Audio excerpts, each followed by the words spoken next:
Shalom. Call halal Yahweh Ba'Shem Shai Ba'Shem Rakak.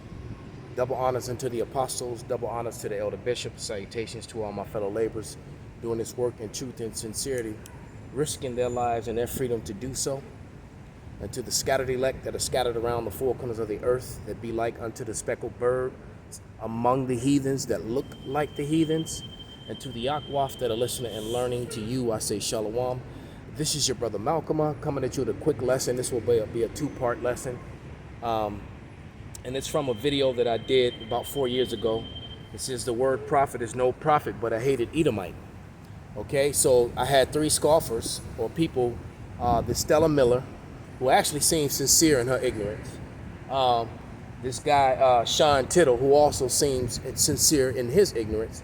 And then you have this guy, Rabbi, who, you know, is just is a clown. That's exactly what it is, because all they're doing is regurgitating the same hateful Renaissance Christianity, which preaches love but never showed any love to any of the nations that wasn't pale. That's just facts. Because with Christianity they enslave and occupied lands.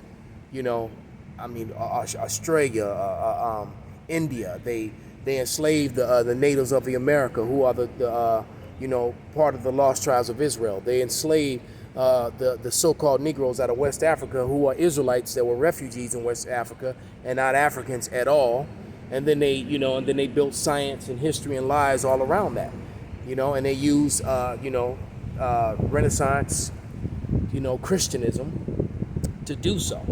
But I'm gonna go into this one scripture and then break it down that the rabbi put up, and then I will address Stella and Sean in the following video. But the rabbi put up Galatians 3:28, all right, and said this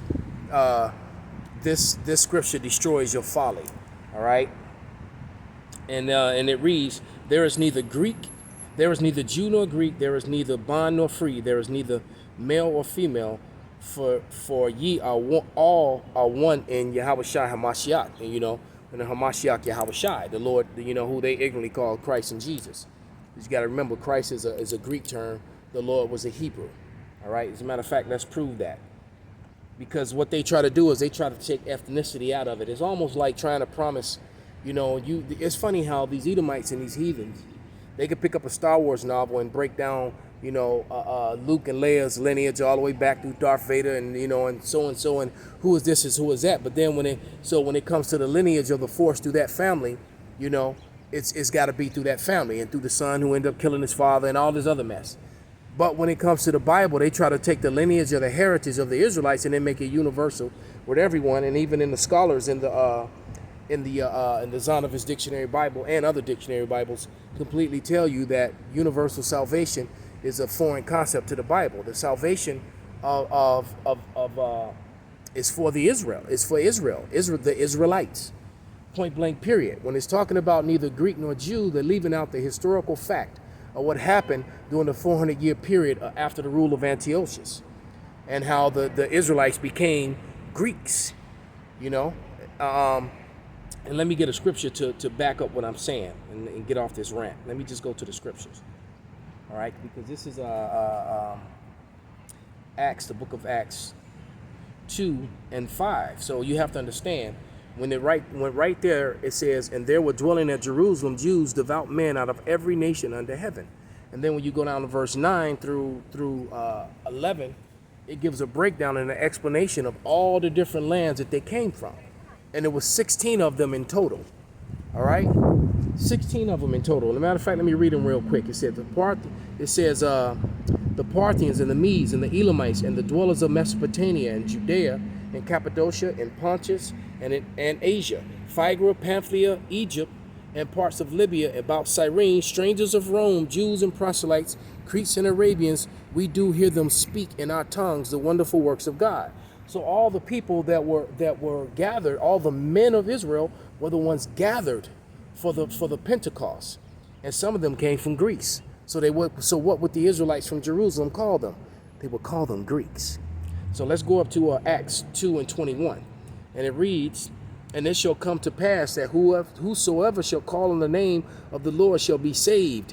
Ye men of Israel, hear these words. Jesus of Nazareth, a man approved of God, that's Yahushai, you by the miracles and wonderful works and signs which God did by him in the midst of you, as ye yourselves also know. The Lord was doing miracles in the midst of Israelites. He wasn't doing it for the heathens. All the miracles, all the saving, it was to the Israelites. Point blank, period. They were in the scattered lands that they were from. Now to substantiate that even further, it's like we have to recycle and go through these same, it's ridiculous that these Christians are start trying to use the same old breakdowns which don't break down at all. They were made up. That was that theology, that Christianism, that which really supported white superiority. Like I said, they always talking about love, and Christians never showed any love to any nation that wasn't pale. Hell, before, in the matter of fact, sometimes they were killing each other. But let's go to Acts, I think it's 26:5. That's a good one, but that's not it.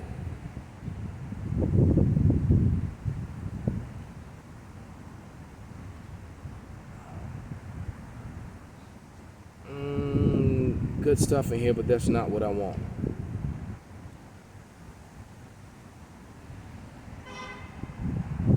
Matter of fact, let me try it this way.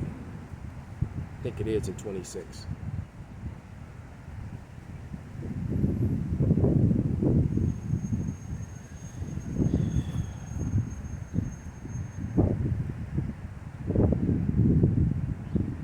It was Acts 26. Acts 26:7. It says, so I'm going to start, just to get more of an understanding, I'm going to start at verse 6, Acts 25:6. And it says, and now I stand and I am judged for the hope of the promise made of God unto our fathers. So if it was including the Greeks who were not Israelites, there were no promises made to their fathers.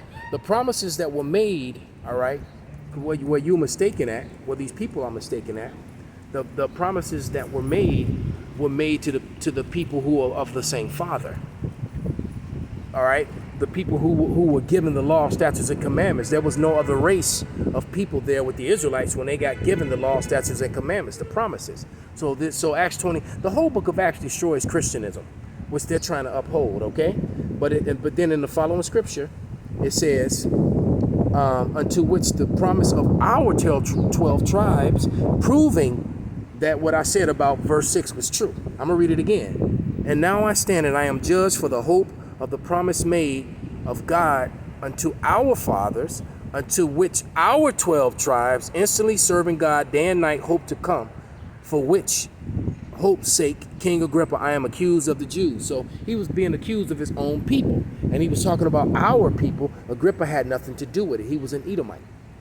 All right. So these Greeks, when he tried to read Galatians, he went to the Israelite foreigners or the Hellenista, all right, if you will. That's what he went to. He went to the Hellenista in Galatia, all right. And you know, it's amazing that I was here for hours and nobody came over here. And now everyone all of a sudden wants to come over here where I am, you know, but that's the spirit, all right. But nevertheless, he was talking to his people, okay? So let me go to some more scriptures in Acts. Let's go to Acts 6:1 or Acts 9:29. How about we go there, okay? And this is all for the rabbi, all right, who isn't a rabbi at all. The scripture says, call me not rabbi, for there's only one Father, okay? That's what the scriptures say. You're not even supposed to have that title. But this is Acts 9:29, and it says, and he spake boldly in the name of the Lord Yahushai and disputed against the Grecians, but they went about to slay him, all right? So he was speaking against the Grecians. Why? Matter of fact, let's go to Acts 6:1, because the word Grecian there in Acts 9:29 and Acts 6:1 are the same scripture. This is Acts 6:1, the same word.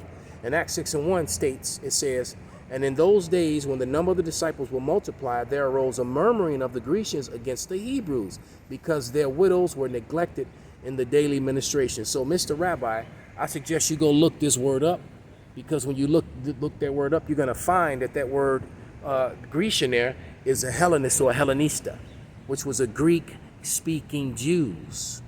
All right, well, Greeks that made Hebrews that made the Greek their culture, but they were still Hebrews. They were still Israelites by race. So going back to your scripture that you posted in ignorance without understanding, or just trying to push that lie, which has been pushed for 500 something years now, Galatians 3:28, when it reads, for there is neither Jew nor Greek, there is neither bond nor free, there is neither male or female, for ye are all one in Hamashiach Yahweh Shai. That was talking about Israelites, point blank period. All right, so this has been part 1. I'll see you in part 2. Shalom.